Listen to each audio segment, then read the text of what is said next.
వరంగల్ లోక్సభ ఎన్నికల పోలింగ్ ప్రారంభమైంది. వరంగల్ లోక్సభ నుంచి 15 మంది అభ్యర్థులు పోటీలో ఉన్నారు. 16 లక్షల పైచిలకు ఓటర్ల కోసం 1859 పోలింగ్ స్టేషన్లు ఏర్పాటు చేశారు. మరిన్ని వివరాలు మా ప్రతినిధి ప్రదీప్ అందిస్తారు. ప్రదీప్, వరంగల్ లోక్సభ పరిధిలో ఎన్నికలు ఎలా కొనసాగుతున్నాయి? ప్రారంభమయ్యాయి కదా? మరికొద్ది సేపట్లో పోలింగ్ ప్రారంభం కాబోతా ఉంది. ఇప్పటికే పోలింగ్ సంబంధించినటువంటి అధికారులు మాక్ పోలింగ్ నిర్వహించి ఉన్నారు. ఏజెంట్ల సమక్షంలో నిర్వహించారు. మరికొద్ది మంది ఏజెంట్లు రాని పక్షంలో 6-15 నిమిషాల వరకు వెయిట్ చేసి ఆ తర్వాత అధికారులే స్వయంగా మాక్ పోలింగ్ నిర్వహించినటువంటి పరిస్థితులు ఉన్నాయి. మొత్తం 16,66,000 పైచిలకు మంది ఓటర్లు తమ ఓటు హక్కును వినియోగించుకోబోతాను. వరంగల్ పార్లమెంట్ సంబంధించి మొత్తం 15 మంది అభ్యర్థులు బరిలో ఉన్నారు. మనం చూస్తూ ఉన్నాం. మొత్తం 1845 పోలింగ్ 59 పోలింగ్ కేంద్రాలు ఉన్నాయి. 8,450 మంది పోలింగ్ సిబ్బంది పాల్గొంటున్నారు. మొత్తానికి ఇక్కడ ఏ చిన్న ఇబ్బంది తలెత్తకుండా దాదాపు 6,000 మంది పోలీసులు బందోబస్తు నిర్వహిస్తూ ఉన్నారు. సమస్యాత్మక కావచ్చు, అతి సమస్యాత్మక కేంద్రాలకు సంబంధించి ఒక ప్రత్యేక దృష్టి పెట్టారు. వెబ్ అదేవిధంగా సీసీ కెమెరాల పర్యవేక్షణ ఇవన్నీ ఆధ్వర్యంలో జరుగుతున్నటువంటి పరిస్థితి ఉంది. ప్రతి ఒక్కరూ తమ ఓటు హక్కును వినియోగించుకోవాలని ఇప్పటికే చాలా వరకు స్వచ్ఛంద సంఘాలు అదేవిధంగా అధికారులు పెద్ద ఎత్తున ప్రచారం నిర్వహించారు. ఆయా రాజకీయ పార్టీలు సైతం ఓటు హక్కును వినియోగించుకోవాలని కూడా చెప్పినటువంటి పరిస్థితి. మొత్తం వరంగల్ పార్లమెంట్ పరిధిలో 16,66,000 పైచిలకు మంది ఓటర్లు ఓటు హక్కు వినియోగించుకోబోతూ ఉన్నారు.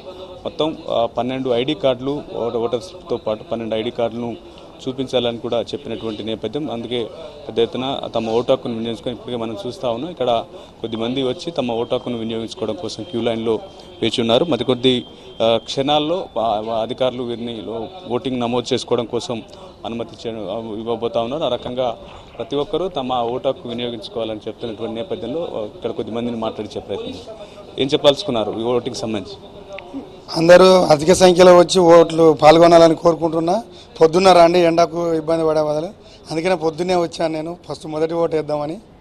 నా పేరు తిరుపతి రెడ్డి, రెవెన్యూ కాలనీ, 37వ డివిజన్ మాది. పొద్దున్నే వచ్చి ఓటు హక్కును వినియోగించుకొని ఇంకా అధిక సంఖ్యలో అందరు రావాలని కోరుకుంటున్నా. చాలామంది వచ్చి ఓటు హక్కును వినియోగించుకోవాలి. మనం అత్యధిక పోలింగ్ కావాలని కోరుకుంటున్నాం. సార్ మీరేం చెప్తారమ్మా?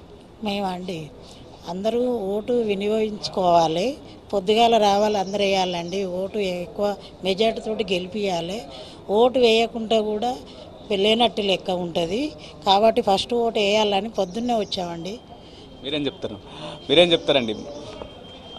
ఇది ఎంపీ ఎలక్షన్స్ కాబట్టి మొన్న జరిగిన ఎమ్మెల్యే ఎలక్షన్స్తో కంపేర్ చేస్తే ఓటు హక్కు ఓటింగ్ శాతం తగ్గే ఛాన్సెస్ ఉందని అపోహ చాలా మందిలో ఉంది. అది అపోహనే ఉండాలని మనం ఓటింగ్ శాతం పెంచాలని యాజ్ యూజువల్ ఎమ్మెల్యే ఎలక్షన్స్ అప్పుడు మనం ఎంత పోటీ పడ్డామో ఎంపీ ఎలక్షన్స్ అప్పుడు కూడా అదే రేంజ్లో మనం ఓటింగ్ శాతం ఇంకెక్కువనే ఓటింగ్ శాతం వేయాలని చెప్పేసి నేను ఒక్కనే కాదు ప్రజలందరూ చాలా మంది వరకు అనుకుంటున్నారు. తమ అమూల్యమైన ఓటును వినియోగించుకోవాలని చెప్పేసి నేను కోరుకుంటున్నాను. ఓకే అండి, ఆ రకంగా ప్రతి ఒక్కరూ తమ ఓటు హక్కును వినియోగించుకోవాలని చెప్తున్నటువంటి పరిస్థితి ఉంది. ఇక్కడ మొత్తం పార్లమెంట్ పరిధిలో 15 మంది అభ్యర్థులు. టీఆర్ఎస్ పార్టీ నుంచి అదేవిధంగా పస్నూరి దయాకర్, కాంగ్రెస్ నుంచి దొంబాటి సాంబయ్య, బీజేపీ నుంచి చింత సాంబమూర్తితో పాటు అటు ఇతర పార్టీలు కావచ్చు స్వతంత్రాలు బరిలో ఉన్నటువంటి పరిస్థితి ఉంది. మొత్తం పోలింగ్ సంబంధించి చిన్న ఇబ్బంది తలెత్తకుండా ఏర్పాటు చేసి ఇప్పటికే పోలింగ్ స్లిప్లను కూడా దాదాపు 95% పోలింగ్ స్లిప్ను అందించారు. ఈ పోలింగ్ స్లిప్తో పాటు 12 ఐడి కార్డులు ఏదైతే ఓటర్ ఐడి కావచ్చు, పాన్ కార్డు కావచ్చు, ఆధార్ కావచ్చు, అలాంటి డ్రైవింగ్ లైసెన్స్ లాంటి ఐడి కార్డులను ఇచ్చి ఉన్నారు. మొత్తానికి అన్ని పోలింగ్ కేంద్రాలకు సంబంధించి చిన్న ఇబ్బంది తలెత్తకుండా ముఖ్యంగా ఈవీఎంల మొరాయింపు అనేది ఉంటుంది.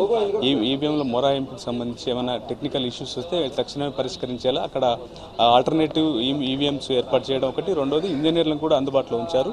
వెబ్ పోలింగ్ అదేవిధంగా సీసీ కెమెరాల పర్యవేక్షణ కూడా ఉంది. అతి సమస్యాత్మక ప్రాంతాల్లో పోలీసులు బందోబస్తు పెంచారు. అక్కడ ప్రత్యేక చర్యలు కూడా తీసుకున్నటువంటి పరిస్థితులు. అటు మిగిలిన మహబూబాబాద్ పార్లమెంట్ పరిధికి సంబంధించి కూడా మొత్తం 14,23,000 మంది ఓటు హక్కును వినియోగించుకోబోతా ఉన్నారు. అక్కడ 14 మంది అభ్యర్థులు బరిలో ఉన్నారు. టీఆర్ఎస్ నుంచి మాలతు కవిత, కాంగ్రెస్ నుంచి బలరాం నాయక్, అదేవిధంగా బీజేపీ ఇతర పార్టీలు అదేవిధంగా స్వతంత్రులు బరిలో ఉన్నటువంటి పరిస్థితి. ఏ చిన్న ఇబ్బంది తలెత్తకుండా అక్కడ అధికారులు పర్యవేక్షణ చేస్తూ ఉన్నారు.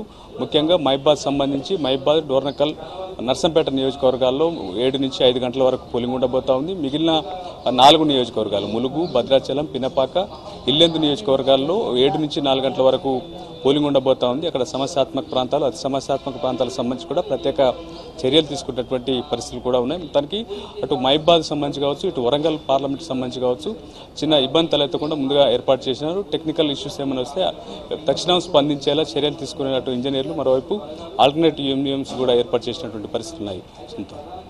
Right, thank you Pradeep.